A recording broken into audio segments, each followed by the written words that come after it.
रोजगार इसे पालो परिवार, इसे रोजगार इसे पालो परिवार।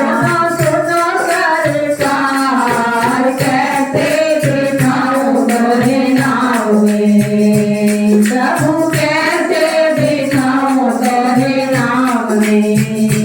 मेरी छोटी सी है नाम तेरे जादू भरे पाँव, मोरे डर लगे राम कैसे दिखाऊं तोरे नाम में, प्रभु कैसे दिखाऊं तोरे नाम में।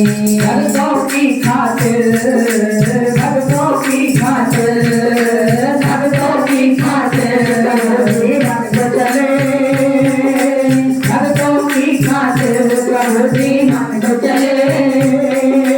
लाखों पापी तारे और उद्धार करे, लाखों पापी तारे और उद्धार करे। भक्तों की खातिर प्रभु जी भक्त चले, भक्तों की खातिर प्रभु जी भक्त चले, भक्तों की खातिर प्रभु जी भक्त चले। लाखों पापी तारे और उद्धार करे, लाखों पापी तारे और उद्धार करे। लाखों पापी तारे हैं राम तारे हैं, लाखों पापी तारे हैं, लाखों पापी तारे हैं। सतगुरु राम प्यारे हैं, सतगुरु राम प्यारे हैं, सतगुरु राम प्यारे हैं, सतगुरु राम प्यारे हैं। भक्तों की खातिर प्रभु जी भक्त चले, भक्तों की खातिर प्रभु जी भक्त चले। लाखों पापी तारे और उद्धार करे, लाखों पापी तारे और उद्धार करे। माता पिता की आज्ञा से सिर धारा है, माता पिता की आज्ञा को सिर धारा है। सिया लखन को लेकर चले प्यारे हैं, सिया लखन को लेकर चले प्यारे हैं, सिया लखन को लेकर चल दिए प्यारे हैं, सिया लखन को लेकर चल दिए प्यारे हैं। त्रेता युग में राम ने लीला पार करे, त्रेता युग में लीला राम अपार करे। भक्तों की खातिर प्रभु जीवन को चले, भक्तों की खातिर प्रभु जीवन को चले। लाखों पापी तारे और उद्धार करे, लाखों पापी तारे और उद्धार करे। भक्तों की खातिर प्रभु जीवन को चले, भक्तों की खातिर प्रभु जीवन को चले। सारी अहिल्या प्रभु की शबरी नारी है, सारी अहिल्या प्रभु की शबरी नारी है। सेवक की नैया पे बैठे फिर दुलारी है, सेवक की नैया पे बैठे फिर दुलारी है। भक्तों के लिए क्या क्या दुख सहे, भक्तों के लिए क्या क्या दुख सहे। लाखों पापी तारे और उद्धार करे, लाखों पापी तारे और उद्धार करे। भक्तों की खातिर प्रभु जीवन को चले, भक्तों की खातिर प्रभु जीवन को चले। लाखों पापी तारे और उद्धार करे, लाखों पापी तारे और उद्धार करे। राम जी मर्यादा पुरुषोत्तम कहे, राम जी मर्यादा पुरुषोत्तम कहे। त्रेता युग में ऐसे वो काम करे, भक्तों की खातिर आए धर्म पर, भक्तों का है मान बढ़े। ऐसे रघुवर को हम कोटि कोटि नमन करें। त्रेता युग के अंदर भगवान राम जी विष्णु का अवतार लेकर आए। और किसके घर आए? राजा दशरथ जी के। राजा दशरथ जी ने पिछले जन्म में बड़े ही तप किए, यज्ञ किए और प्रभु से ये प्रार्थना की कि आप हमारे घर बाल रूप में आइए। भगवान राम ने अवतार लिया। छोटे ही बाल अवस्था में ही उन्होंने गुरु वशिष्ठ जी से ज्ञान ले लिया कि जीवन के अंदर क्या क्या चाहिए, जीवन के अंदर शिक्षा कैसी होनी चाहिए। जब उन्होंने गुरु वशिष्ठ जी से पूरा ज्ञान ले लिया, विवाह हुआ जनकपुरी मां सीता से। अब जब भगवान का विवाह हो गया तो राजा दशरथ जी के मन में आया कि अब राम को राज तिलक कर देना चाहिए। लेकिन जब प्रभु को ऐसा मालूम हुआ कि तिलक की तैयारी हो रही है और सभी देवताओं को भी ये ज्ञात हो गया कि दशरथ राम को तिलक कर रहे हैं, राजा घोषित कर रहे हैं, तो सभी देवता सोचने लगे कि अब जो प्रभु के अवतार लेने का कारण है वो पूरा कैसे होगा। जो राक्षस इतने बढ़ चुके हैं उनका उद्धार कैसे होगा। जब ऐसा देवताओं को लगा तो वो सरस्वती जी के पास गए कि हे मां, आप कुछ कीजिए। आप ही यदि मां के कई की और मथुरा की जीभा पर जाकर बैठ जाए और प्रभु राम को 14 वर्ष का वनवास दिला दे तो 14 वर्ष में रघुवर सारे भक्तों को तार देंगे और राक्षसों का उद्धार कर देंगे। प्रभु राम भी विचार कर रहे हैं कि यदि मैं अयोध्या में ही रह गया तो मेरा कारण कैसे पूरा होगा। और उधर देवता विनय कर रहे हैं कि हे प्रभु, ऐसा नहीं होना चाहिए। आपको तो भक्तों का अवतार, भक्तों का उद्धार करने के लिए ही ये जन्म मिला है। कारण ऐसा बना कि मथुरा और कैकेयी के द्वारा वनवास मिल गया। किसको? भगवान राम जी को। और दशरथ ने प्राण त्याग दिए। जब राम और लक्ष्मण सीता का वियोग हो गया तो दशरथ ने अपने प्राण उसी दिन छोड़ दिए जब वो पता चला कि राम को वनवास मिल गया है। भरत शत्रुघ्न आए तो ये उन्होंने घटना देखी, लेकिन दशरथ का क्यों ऐसा वियोग हुआ प्रभु से? क्योंकि उनका भी पीछे एक कर्म था। पता है कौन सा कर्म था? श्रवण कुमार के माता पिता का श्राप था। जब दशरथ युवावस्था में थे तो शिकार खेलने गए, उन्हें कोई शिकार नहीं मिला और उन्होंने देखा कि कोई शिकार नहीं मिला, संध्या काल होने वाला है। विचार ही रहे थे कि पानी में थोड़ी आवाज आई कि जैसे कोई पशु पानी पीता है।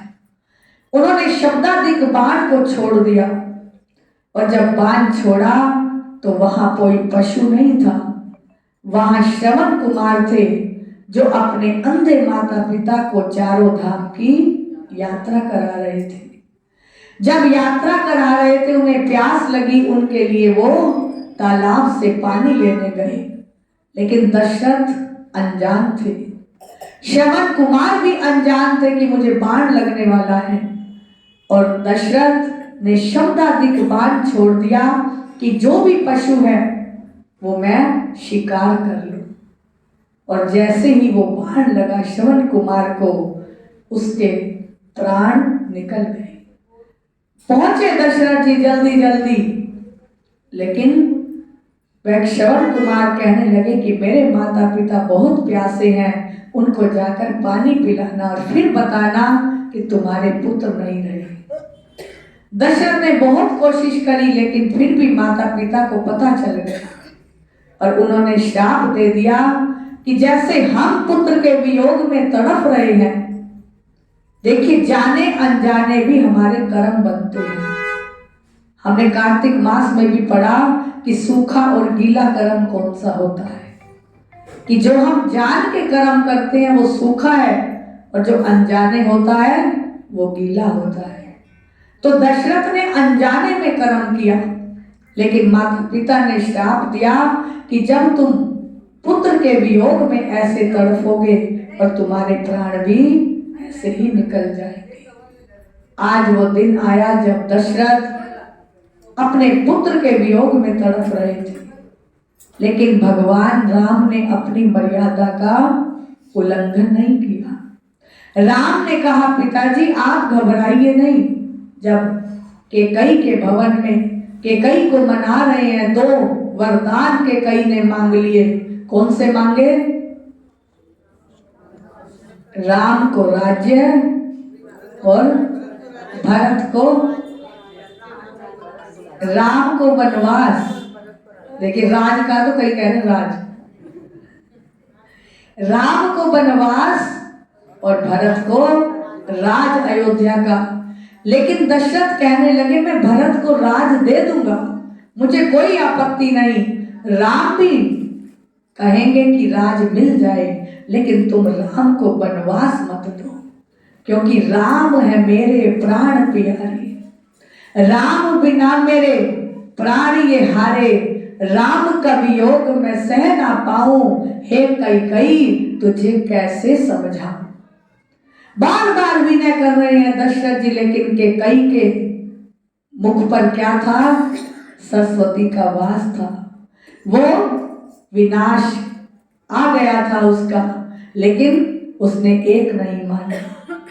दशरथ ने वनवास तो कह दिया, लेकिन वो वियोग सह नहीं पाए। जब राम को पता चला तो राम वियोग में दुखी नहीं हुए कि कहाँ तो मुझे राज तिलक मिल रहा था और कहाँ वनवास सुनाई दे गया। रात को तो खुशियां हो रही हैं कि राज तिलक होगा सुबह, और सुबह क्या हुआ? वनवास मिल गया। तो राम भगवान घबराए नहीं, उन्होंने कहा कि राज मिले तो क्या बढ़ियाई और वनवास मिले तो क्या घट जाए, कि हे मेरे पिताजी मुझे इसमें कोई भी फर्क नहीं पड़ता। यदि मैं राज करूंगा तो अयोध्या वासियों के पास ही रहूंगा, आपके राजमहल में रहूंगा, लेकिन यदि मुझे वनवास मिल जाएगा तो वहां मुझे ऋषि मुनियों के दर्शन होंगे, मुझे तरह तरह के ज्ञानियों से मिलाप होगा, ना जाने कितने फल तरह तरह की उस प्रकृति के देखने को मिलेंगे। प्रभु की ये प्रकृति मुझे भास होगी कि उस मालिक ने कैसी प्रकृति बनाई। लेकिन दशरथ के अंदर मोह था, उन्होंने कहा कि नहीं राम तुम वन को ना जाओ, लेकिन राम चले गए। सब अयोध्या वासियों ने मना किया, साथ जाने को तैयार हो गए, लेकिन प्रभु अपने प्रतिज्ञा से अटल रहे।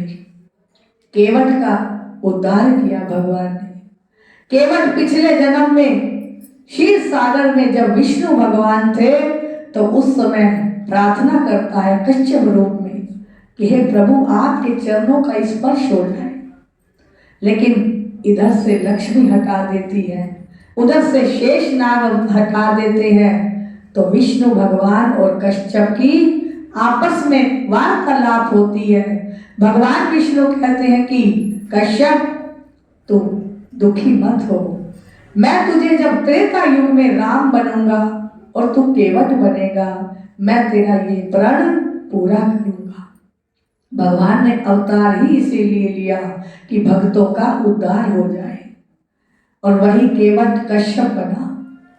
जब भगवान जा रहे थे तो केवट ने सबको कह दिया, पता चल गया कि वनवास हुआ है, भगवान यहाँ सरयू नदी पार करेंगे, तो सबको कहने लगे कि आज कोई भी नौका नहीं चलाएगा। जैसे लॉकडाउन हुआ था ना कि कोई अपने घर से बाहर नहीं निकलेगा, तो केवट ने भी क्या किया, सबको कह दिया कि आज कोई भी नौका नहीं चलाएगा। सिर्फ मेरी नौका में ही भगवान बैठेंगे। तो बड़े थे केवट निषाद राज, सबने उनकी आज्ञा को माना। जब भगवान राम आए तो देखते हैं इधर उधर कोई नौका नहीं, कोई केवट नहीं खड़ा। तो लक्ष्मण को कहते हैं जाओ नौका देखाओ। लक्ष्मण भी देखता है कोई नौका नहीं, तो जाकर केवट को कहते हैं कि आपकी नौका है, आप क्या हमें नदी पार कराओगे? केवट कहते हैं करा तो दूंगा, लेकिन मेरी एक शर्त है, मैं पहले प्रभु राम के चरणों को पखारूंगा, उनके चरणों का अमृत लूंगा, फिर अपनी नौका में बिठाऊंगा। लक्ष्मण क्रोध में आ गए कि ये क्या बात है, आप पहले चरण क्यों धोओगे? केवट कहता है पत्थर से बना दी नारी, पत्थर से बना दी नारी, ये तो काठ की नाव है हमारी, ये तो काठ की नाव है हमारी, इससे चले रोजगार, इससे पालो परिवार, सुनो सरकार, कैसे बिठाऊं तोरे नाव में, प्रभु कैसे बिठाऊं तोरे नाव में।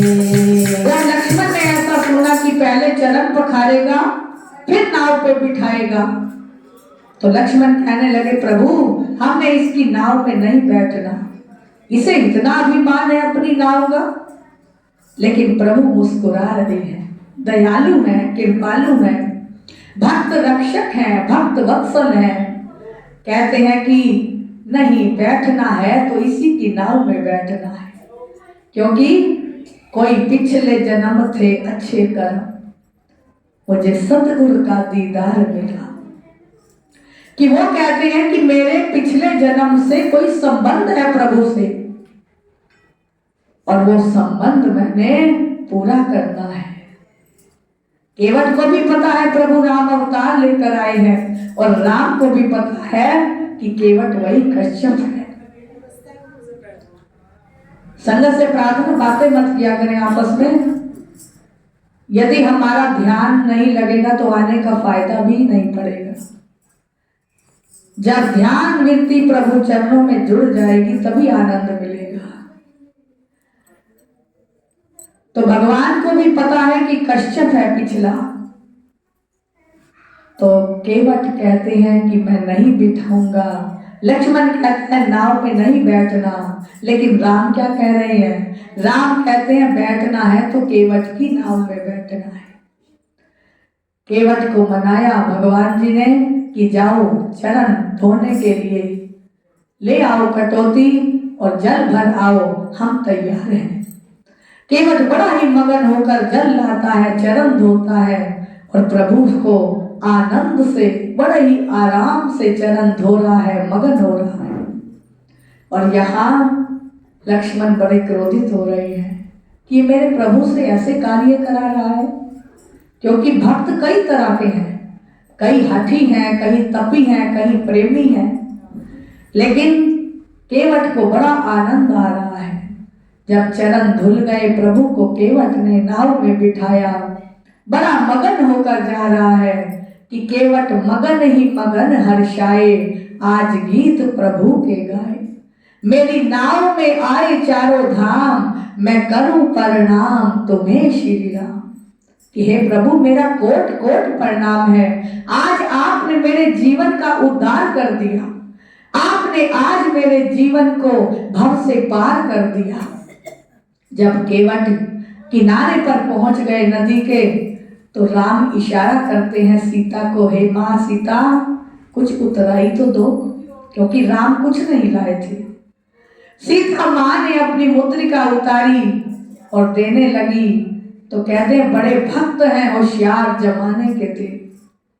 जब ये प्रभु से प्रेम निभाते हैं और सौदा छोटा मोटा नहीं करते, वो तो भव पार का बंधन बंधाते हैं।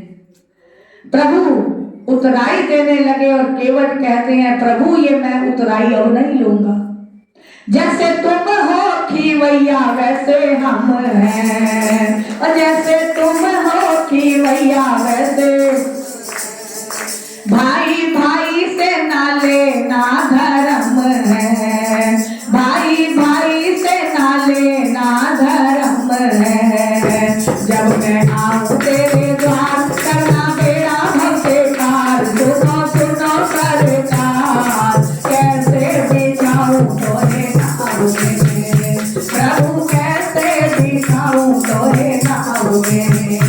मेरी छोटी सी है नाव तेरे जादू भरे पाँव, मोहे डरे लगे राम कैसे बिछाऊं तोरे नाव में, प्रभु कैसे बिछाऊं तोरे नाव में।